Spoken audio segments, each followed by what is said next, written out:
Good morning বন্ধুরা। দেখো বন্ধুরা, আমি কিন্তু এইখান থেকে এই ব্লগটি শুরু করলাম তোমাদেরকে সাথে নিয়ে। আই হোপ ভিডিওটি তোমাদের ভালো লেগে থাকবে। যদি কোথাও কোনো অংশ তোমাদের ভালো লেগে থাকে একটু লাইক করে দিও, কমেন্ট করে দিও। তোমাদের একটা কমেন্ট পেলে আমাদের ভিডিও করার জন্য আরও উৎসাহ বেড়ে যায়। তাই বন্ধুরা দেখো, এই রাধে কি করছে, সারা বাড়ি ঘুরে বেড়াচ্ছে, ওর নিজের মতন করে ছটপট করছে। কোনো কাউকে তো সমস্যায় ফেলছে না, একটু বাদে বাদে এই খাটে ওই খাটে উঠে বেড়াচ্ছে। এর আগে যখন এসেছিল তখন ছোট ছিল, উঠতে পারতো না, কিন্তু এখন এমন করছে এখানে ওখানে উঠে বেড়াচ্ছে, সিঁড়ি দিয়ে উঠে যাচ্ছে।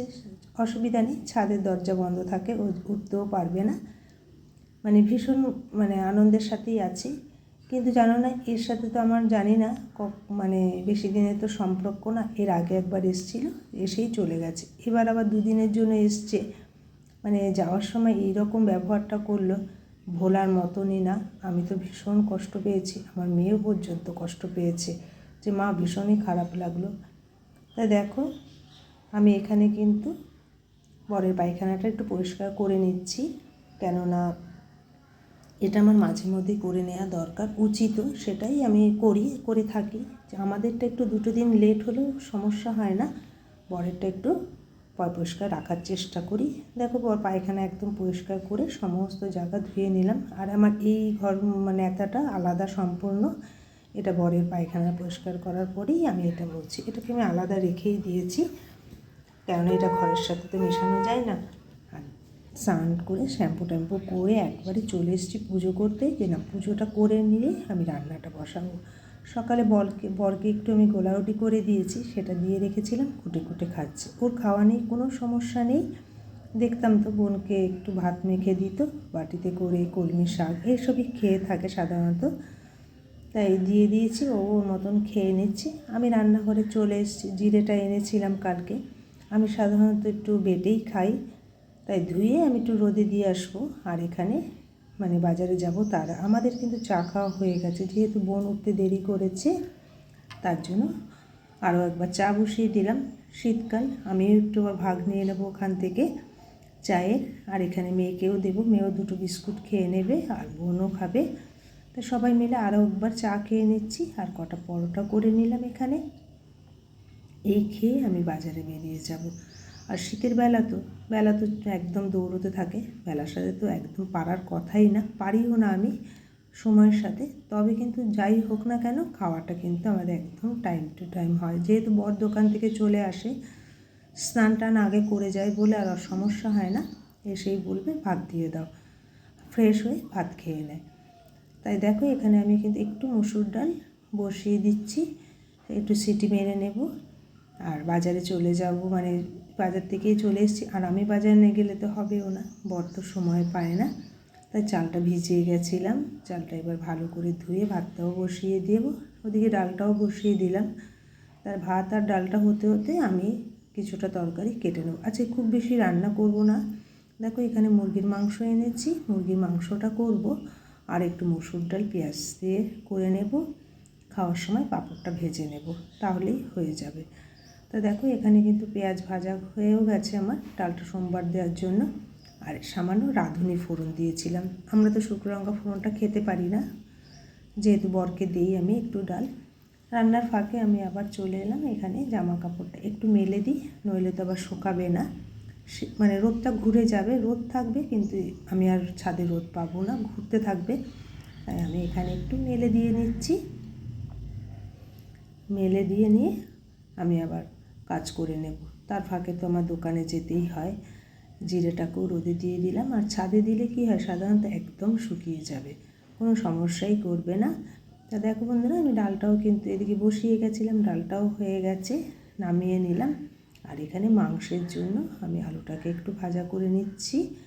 দুটো দুভাগে করব আজকে, যেহেতু বোনরা এসছে। আর বরেরটা একটু আলাদা করে নেব। আমি কিন্তু এইরকম করি না যে একটা দিন বরকে দেবো তা দেবো, কখনোই করি না। একমাত্র খাসির মাংস আনলেই তখন হয়তো 1 পিস 2 পিস দিয়ে আমাদের সাথে রান্না করার, কিন্তু মুরগি চেষ্টা করি বরকে সম্পূর্ণভাবে আলাদাভাবে রান্না করে দেওয়ার জন্য। তা দেখো পেঁয়াজটা ভাজা করে নিই, আদা রসুনও দিয়ে দিলাম, একটু ভাজা ভাজা করে সমস্ত মশলা দিয়ে দিচ্ছি এখানে। সামান্য জিরে বাটা, ধনের গুঁড়ো, মানে যা যা দেওয়া হয় মাংসতে সবটাই দিয়ে দিলাম। দিয়ে ভালো করে কষিয়ে মাংসটা দিয়ে একটু নাড়াচাড়া করে বসিয়ে দেব ঢাকা দিয়ে। আস্তে আস্তে হতে থাকবে। তবে আজকে মুরগি মাংসটা খারাপ ছিল না। এক একটা মুরগি মাংস দেখি কি এতটা ছাবড়া হয়, একদম খাওয়া যায় না।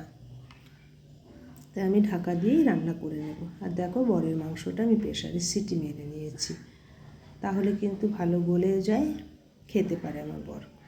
তাও কিন্তু বর খেতে পারেনি, মাংসটা খায়নি, তার শরীরে গ্যাস হয়েছে বলছে না খাবো না। খুবই অল্প ভাত খেয়েছে একটু ডাল দিয়ে, দুপুরে একটু মাংস খেয়েছে, রাতে তো একদম ধরেনি, মাংস পড়েই আছে। কালকে আবার বৃহস্পতিবার, ও পড়েই থাকবে। তা দেখো আমি এখানে কিন্তু গরম মশলা দিয়ে নামিয়ে নিলাম। ঝোলটাও কিন্তু দুর্দান্ত স্বাদ হয়েছিল, খুবই ভালো লেগেছিল, সবাই ভালোই খেয়েছে। আর কাঁচা লঙ্কা এনেছিলাম, একটু বোটাটা ছাড়িয়ে রাখলে না অনেকটা দিন চলে যায়। আর আমাদের কিন্তু খুব সুবিধাও হয় যদি আমরা এইভাবে গুছিয়ে ফেলি কাজকর্মগুলো। যখন ধরো তরকারিতে দেবো, কাঁচা লঙ্কা বোটা মানে ছাড়ানো থাকে, দিতেও কিন্তু খুব সুবিধা হয়। আমি এখানে ধুয়ে রেখে দিলাম, পরে আমি একটা বক্সে ঢুকিয়ে রেখে দেব। তাহলে মানে আমাদের একটু অভ্যেস আছে পাতে কাঁচা লঙ্কা খাওয়া, তাহলে নিয়ে খেতে পারি। তাই এখানে বাসনগুলো ফাঁকে মেজে ফেললাম, যেহেতু আমার একটা কড়াই নষ্ট হয়ে গেছে। আর আমি চেষ্টা করি সব কড়াইগুলোকে একটু ভালো করে মাজার জন্য। আর কড়াই মাজতে জানো না ভীষণই কষ্ট হয়, আমার মনে হয়। তা আমি খুব একটা প্রেশার দিতে পারি না, ওই কড়াইটা তো একদমই দিই না, এই কড়াইগুলো ভালো করে চেষ্টা করি। তা আমার রান্নাবান্না একদম কমপ্লিট হয়ে গেছে। রান্না হয়ে যাওয়ার পরে রান্নার টান্নাগুলো সাইড করে একটু ভালো করে, প্রত্যেক দিনই এটা আমার কাজ থাকে। যে তেল কাজটা হয় তো প্রচণ্ড, যেন চিমনি থাকলেও আমি দেখছি যে চালালেও আমার সারা জায়গায় তেল কাজটা, কৌটোগুলো পর্যন্ত। তাই মা আসলেও বলি যে দুধ আগে জানলে আমি চিমনি একদম লাগাতাম না, সেই মানে যা না তাই তো হয়ে যাচ্ছে আমার রান্নাঘর। তা দেখো কাজটা সেরে কমপ্লিট করে নিয়েছি। বড় দোকান থেকে চলে এসছে, ভাত বেড়ে নিলাম, 2 মেয়েকে আর বরকে দিয়ে দিয়েছি। আর এখানে ওকে কি দিয়েছে বোন, ওই খেয়ে নিচ্ছে। খাওয়া দাওয়া কমপ্লিট করে বোনরাও বেরিয়ে যাবে, তাই ভাবলাম 2টো মালপোয়া করে দিই। কিন্তু মালপোয়াটা করেছি, টেস্ট করিনি, মিষ্টিটা ভীষণ কম হয়েছে। ওকে ফোন করেছিলাম, ও বললো এরপরে কিন্তু মিষ্টিটা একটু বেশি দিবি। আমি যে ঠিক আছে, বললো টেস্ট করে নিবি। আমি বললাম ঠিক আছে, তাই করে দেবো। তা দেখো প্রত্যেকটা মালপোয়া খুব সুন্দর ফুলেছে, কিন্তু ওই যে মিষ্টিটা একটু কম হয়ে গেছে, তার জন্য একটু খাওয়ার জন্য একটু সমস্যা। আর এইসব একটু মিষ্টিটা বেশি হলেই ভালো হয় পিঠে টিঠেতে। তা আমি প্রত্যেকটা মালপোয়া ভেজে নিচ্ছি।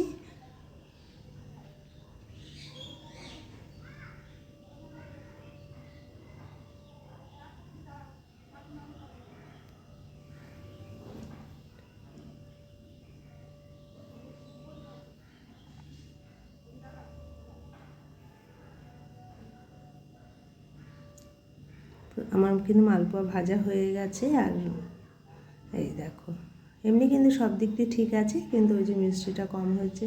আর ওই যে জিরেটা রোদে দিয়েছিলাম, ওটাও ঠিক করে নিলাম, শুকিয়ে গেছে, বক্সে রেখে দিলাম।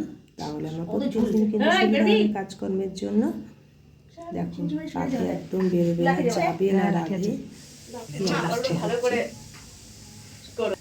বোন লাঠি নিয়ে এসছে ওকে বার করার জন্য, কিন্তু ও একদম বেরোচ্ছে না। আমিও অনেক চেষ্টা করেছি, থেকে যাক রাধে।